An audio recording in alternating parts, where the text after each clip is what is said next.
Ագնեսա Խամոյան։ Շնորհակալ եմ, Տիկին Բադալյան, նախ խնդրում եմ մեզ ներկայացրեք, թե ինչպես ի վերջո ԿՊ-ի այսպես տեխնացուն դարձակ, որովհետև նախորդ գումարման նաև խորհրդարանում մենք տեսել ենք այդ ընթացքը, երբ որ դուք հրաժարվում եք առաջադրվել, նեղացել եք, չգիտեմ, ոնց ի վերջո ձեր վրա կանգ առավ տեխնացությունը, ինչպես դուք այս անգամ ցանկացաք ղեկավարել հանձնաժողովը, որովհետև նախորդ տեխնացուի դեպքում հայտարարել եք, որ նման ցանկություն չունեք, ինչա փոխվել ձեր մեջ։ Երբ որ դուք ասում եք Տիկին Բադալյան, որ առաջ մարդիկ իրենց անշարժ գույքն էին վաճառում առողջական հարցեր լուծելու համար, ես դες պետք է հիասթափեցնեմ եւ այսօր էլ կան մարդիկ, ովքեր իրենց անշարժ գույքը վաճառում են առողջական հարցեր լուծելու համար, առնվազն մեկ ընտանիքի ես ճանաչում եմ եւ այդ հիվանդությունը կապված է չարորակ նոյագոյացության հետ եւ անկեղծ ասած զարմացա, երբ որ դուք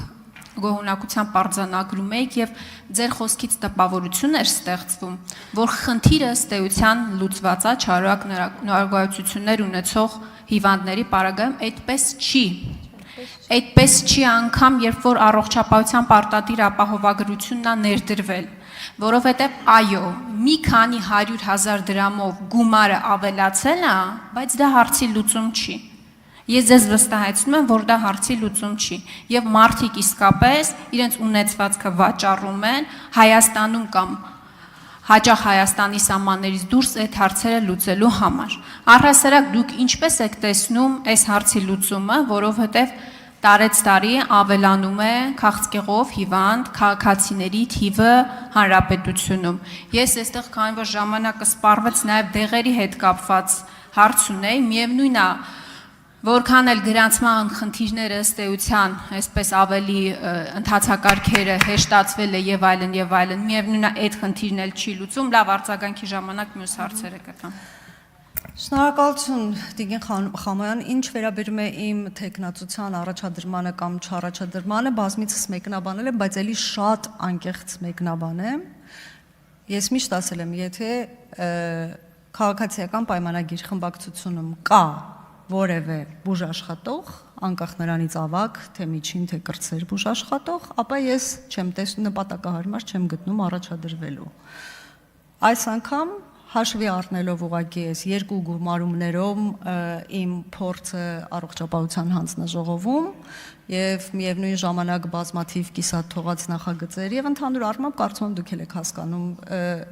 ինչպես է ընթանում առողջապահության հանձնաժողովում հարցերը ընդհանուր առմամբ եւ խորհրդարանական հատվածը առողջապահության ոլորտի կարծել եմ, որ ճիշտ կլինի առաջադրվել եւ քաղաքացիական պայմանագիր կուսակցությունը սատարել է այս իմաստով։ Այս հարցը այսպես։ Ինչ վերաբերում է չարորակ նորագոյացություններին, ցավում եմ, որ իմ խոսքից այնպես ստացվեց, որ ամբողջությամբ հարցը լուծված է։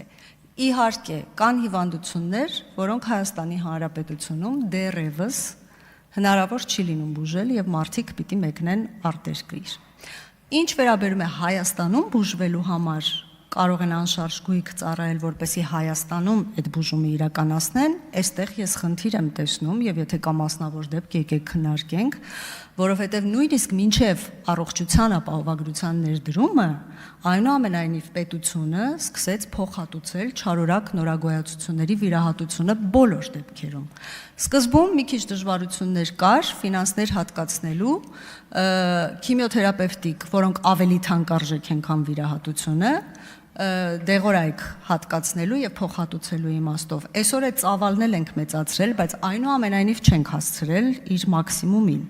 Եվ բացի չարորակ նորագոյացություններից էլի կան կյանքի համար վտանգավոր, կյանքի հետ անհամատեղելի հիվանդություններ, որոնց բուժմանը համակարգը ձգտում է, թե իր գիտելիքներով, մարդկային ներուժի պլանավորմամբ, կրթությամբ եւ այլն, բայց դեռ ճանապարհ ունենք մենք անցնելու, այն դեպքում, երբ որ մի շարք երկրներում առաջատար դրանք բուժվում են եւ այս իմաստով,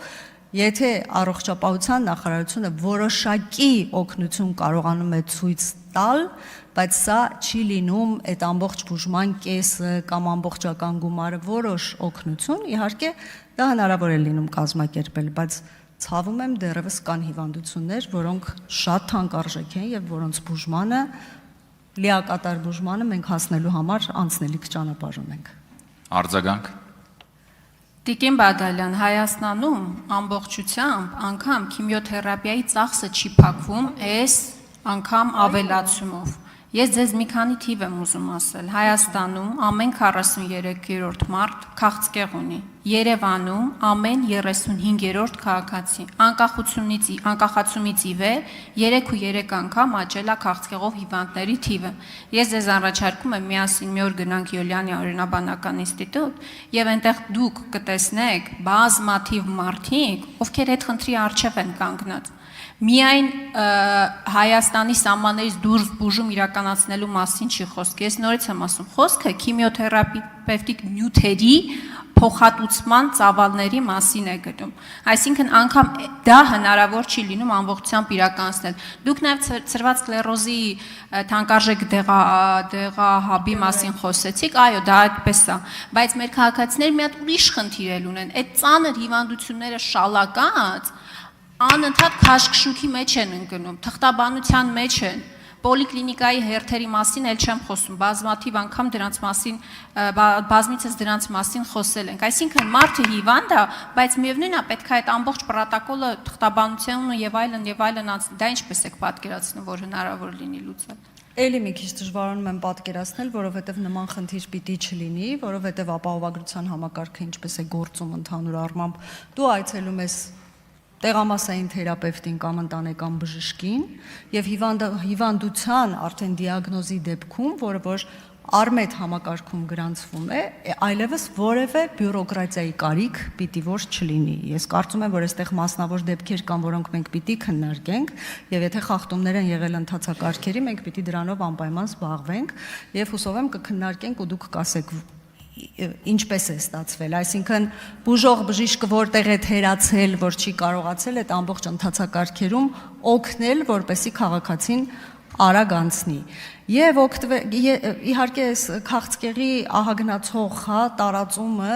եւ ելի եմ կրկնում քիմիոթերապևտիկ բոլոր դեղերը չեն, որ փոխհատուցվում են, բայց դրա վրա աշխատանք կատարվում է, բայց օգտվելով առիթից ուզում եմ ասել, որ մենք երկար քննարկումների արդյունքում դրա լուծումներ ենք հնարավոր գտել։ Մենք շատ երկար քննարկում էինք ապահովագրության համակարգի ներդրումից անմիջապես հետո արդյոք պարտադիր դարձնենք սկրինինգները, ներողություն 10 վայրկյան, սա շատ կարևոր է, պարտադիր դարձնենք թե ոչ, բայց առաջիկա 1 տարվա ընթացքում պարտադիր պիտի լինեն այդ սկրինինգները, այսինքն կանխարգելման վրա մենք շատ ավելի մեծ ջանք պիտի գործադրենք, որպեսզի կանխարգելենք քաղցկեղը, հիվանդության կանխարգելումը շատ ավելի հեշտ է, քան դրա բուժումը եւ դրա համար բավականին շատ մեթոդներ արդեն կիրառելու ենք, կխոսենք դրանց մասին հաջորդիվ։ Շնորհակալություն։ Ընդմիջում 30 րոպե։